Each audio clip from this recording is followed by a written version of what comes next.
What's going on, everyone? This is Adam and Craig with Grandstand Golf. In this show, we're doing round 3 DFS Showdown targets for the DP World Tour Championship, the European Tour finale event. Also weekend picks, but focusing on round 3. I think, Craig, we're doing 2 each. Would you pick your guys for weekend as well, or? Yeah, so, I've got 2 picks here. One, I would say I'd be very confident to play either Showdown or as a full weekend pick. The other one's a bit more of a volatile player, so Sure. I would rather, I would potentially target him in Showdowns, either in round 3 or round 4, Okay. but I like him better, in the single rounds than I do Sure. to really put it together over the 2 rounds. All But right. I still think he might be a good play there. That's a good tease. We'll cross that bridge when we get to that person. Yeah. What have we seen through the first 2 days? Scoring's just kind of under par. Leaderboard at the top, we got Patrick Reed, Fitzpatrick, Hatton, Cantor. Any surprises? Anything jumping out at you there? I'm feeling pretty good about picking Cantor, but Yeah. no, Patrick Reed, everything pointed to him, course history, form, everything pointed to him being good here. I would like to see him be pushed here. Obviously Yeah. Fitzpatrick and Hatton right there behind him are 2 guys that can definitely chase him down. It's just, it's sort of like, in other sports when we get into the playoff push, and you see it maybe in the NFL right now, there's teams that control their own destiny, and there's teams that, they're still right in the hunt, but it depends on what the other teams can do. I feel like it's a little bit Patrick Reed controls his own destiny, and so if he goes out there and does what he can, I think it's definitely his to lose. Yeah, I agree. I think I brought it up on our Twitch show that I wanted to kind of completely fade Reed, but as I kind of looked more into it, I had to get some of him. So I'm happy I do have some exposure there. I think Hatton is probably the scariest chaser at this point, but Fitzpatrick also has a good history here. So, he's won here before. I think the thing that surprised me potentially the most about Reed is he just seems so happy. Like, I think maybe him getting more and more play outside the US is a good thing for him. I also think there's this narrative as like the first American to win, and he loves this kind of Captain America. I don't know. It just kind of is an ego boost to him. I feel like a little bit to be the first American to take it down, Yeah, but I think maybe he's becoming a bit of the heel or like the villain in a lot of the fandom's eyes over in the PGA Tour. So I think maybe he doesn't feel like he has that baggage when he's overseas, but it just he's seems more like just like the Ryder Cup kind of but opponent. he seems so loose out there, which I think that's good in terms of how he's going to perform on the course. Yeah, absolutely. So one thing I did want to point out looking ahead, that 4 of the easiest 5 holes right now through 2 days are the par 5s. And actually looking at the halfway leaderboard, there's ranking on par 5 scoring is actually interesting. So Patrick Reed 2nd, Fitzpatrick 13th, Hatton 3rd, and Cantor 32. And that's with people. I mean, that's the entire European Tour. So that's people that aren't playing this weekend. For instance, Reed. Oh, so sorry. That's their season long rankings. That's their season long ranking. So I think that is interesting if you're looking for round 3 or weekend picks. Par 5 scoring seems to be heavily weighted here. Well, then I like one of my picks all the more, and you'll see why when I get to my justification for them. Okay, so we're doing 2 picks each. Craig, you want to jump right into it, or? Yeah, let's do it. Looks like you've foregone even taking anyone from the top end of the slate here. That's it. I'm leaving you whoever you want to pick up top. If it's Fleetwood, Hatton, Reed, you do whatever you want to do. I'm going to give you a couple of value plays here, but my first is Dean Burmester. 7,600 on DraftKings. Huge improvement in round 2. He won 76 round 1, 67 round 2. He's -1 right now. 9 birdies, 6 bogeys, 1 double. Obviously, a huge 9-stroke improvement between round 1, round 2. I think obviously he might not be able to match that 67 today, but I think that's better. That's momentum you'd like to see going into round 3. So, I mean, what he's doing well through the first 2 rounds. He's first in strokes taken off the tee, 1.49. The European Tour stats are a little bit iffy right now, so I mean, check all his stats and take that with a grain of salt. But one we know for sure, 9th greens in regulation. When you're in the fairway off the tee, You can hit greens. When you can hit greens, you can get birdies and eagles. So 77% greens in regulation, something I like to see. A nice price, someone that has a great course history. We talked on Twitch leading up to this. So I like him to continue round 3 and into the weekend. Yeah, it pains me a bit to see the nine exclamation mark there, just because it seems to me like that's 9 factorial, which is like an absurdly large number. No, I'm just kidding. No, he was someone we he was someone we brought up on the Twitch show. I don't think either of us picked him on YouTube here, but when we went through more of the whole field, he's got a great course history. It just seems like he seems to play better. He outperforms his usual ranking here. So and that's why I left him off on our YouTube pick. So I thought he would be chalky, but I mean for Showdown, there's so many different ways you can go about it that I'm fine with it. Yeah. No, I like it a lot.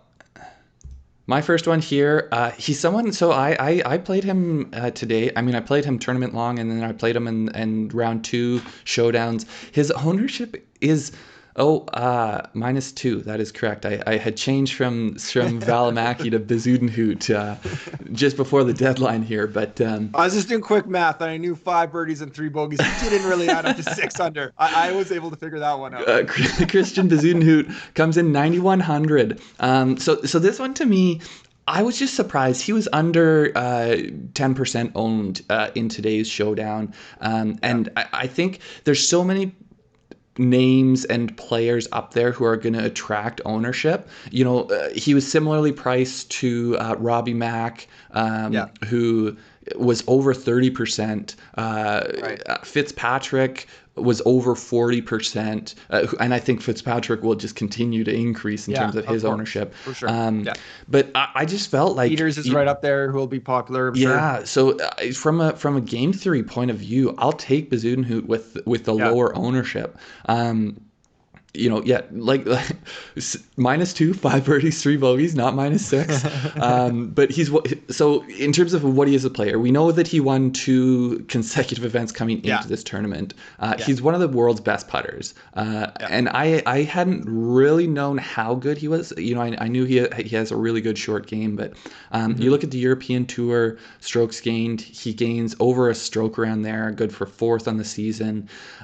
You look at PGA, this is 2020. He doesn't have enough rounds to qualify on the 2020 stats page, but if you look at his page, he's gaining 0.77 strokes around putting there, which would be 4th on the whole rankings. So I mean, those are awesome numbers. Like those are very, very elite numbers. So far in this tournament, he's 0.26 per round. So there's a lot.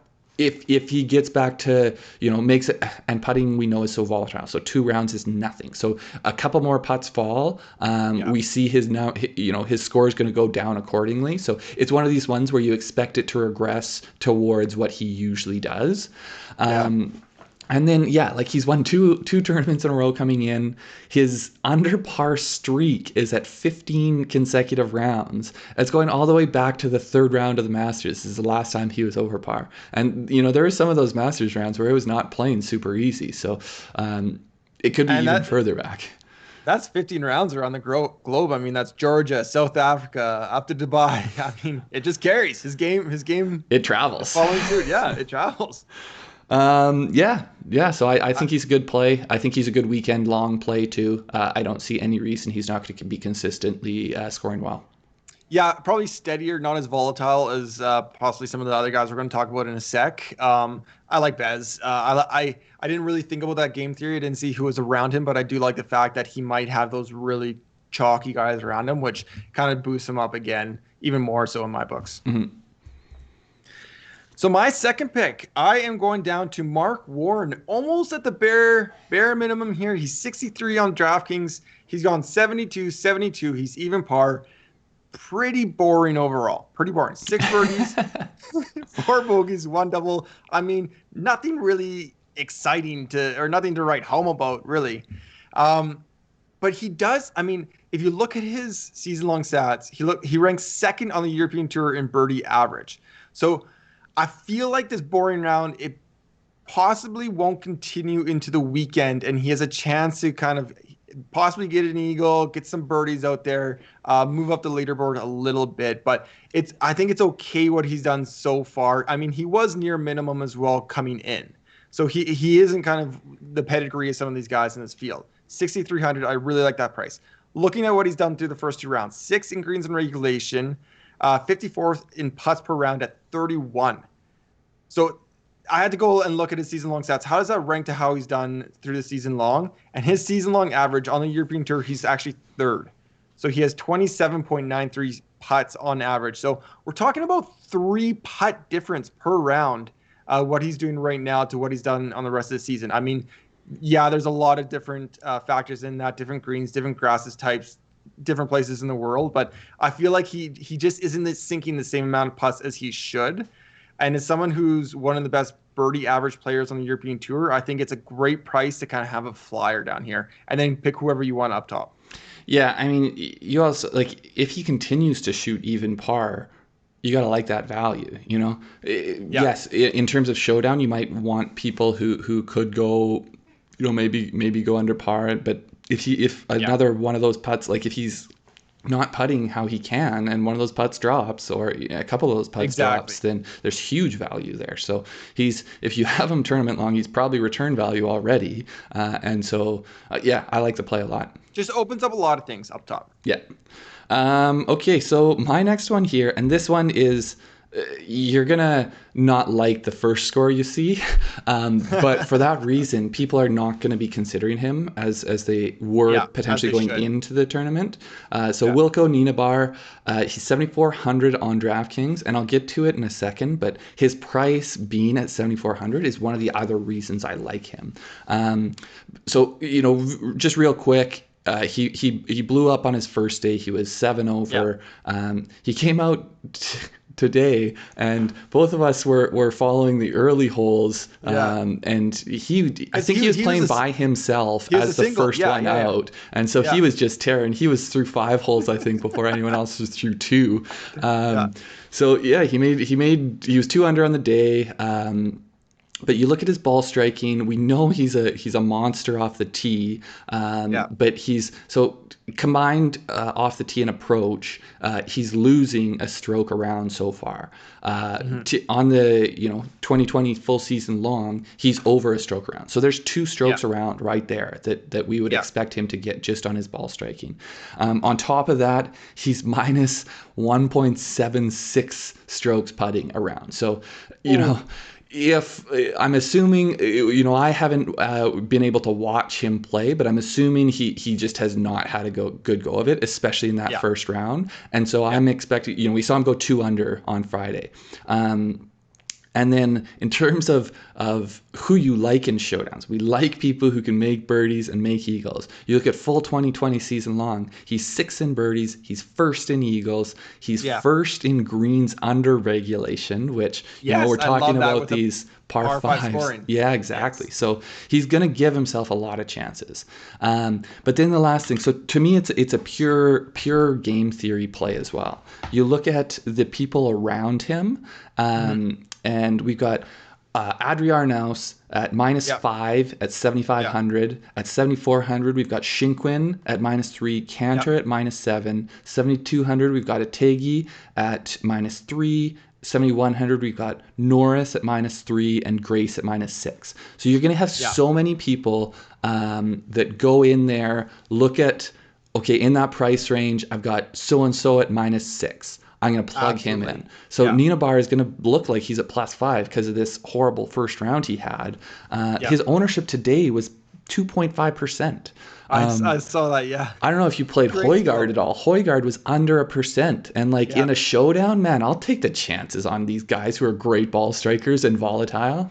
I mean, even if they shoot 70, it might be like 6 birdies and 2 or 4 bogeys or something. Like they get those DraftKings points. They give you those opportunities, which I love. I mean, we kind of talk about Corey Connors last week. You're probably not going to get a bogey free round, but there's a certain floor of birdie potential. Well, and the probability of them going out there and shooting a great round it's not decreased just because they had a bad round. Like, these are the kind of guys that they're not afraid. Like, they're just going to go out there and shoot what they can. So, you know, that's why he is the one who I like him more on in both round 3 and 4. In the single rounds than I do for the weekend long.